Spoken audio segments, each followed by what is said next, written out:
Pues mira, esta noche Clownic, la segunda compañía de Tricicla, va a presentar el espectáculo 100% Tricicla. Este año Tricicla ya celebra 30 años de historia, una compañía, 30 años de historia, imagínate. Entonces, se ha decidido hacer una celebración y hemos escogido lo mejor de todos los espectáculos de Tricicla, ¿no? Han hecho 7 espectáculos con lo que han estado haciendo reír 30 años y imaginaros, es como un The Best of, lo mejor de lo mejor. Algunos espectáculos, hay números antológicos, como por ejemplo, él es aquí mi asesor, como por ejemplo Los Bebés. Van a tener oportunidad también de disfrutar de la sala de espera del espectáculo SIT. Hay números también del espectáculo de Terrific, hay del Manicomic, hay del Slastic, y hay de infinidad de, ya te digo, lo mejor de lo mejor.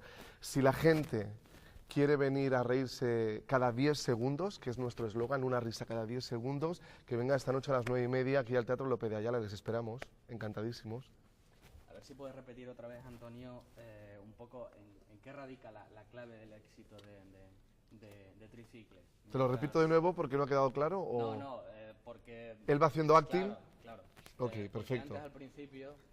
Pues tú sigues haciendo esto, ves jugando. Tú ves. Adelante. Pues a ver, la clave del éxito de Tricicla es que es un tipo de teatro, como sabéis, es teatro gestual sin palabras, y a pesar de ser sin palabras, comunican continuamente, ¿no? Es un teatro muy moderno, muy cercano, donde la vis cómica es la principal protagonista, el ritmo es muy trepidante y encima parodian siempre situaciones universales y con las que nos identificamos todos, ¿no?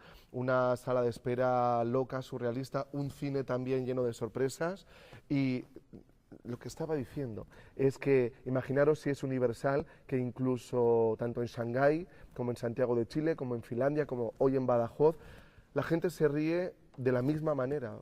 Ahí está la clave de Tricicla, que ha sabido conectar con la vis cómica de todo el mundo y eso muy poca gente lo ha conseguido.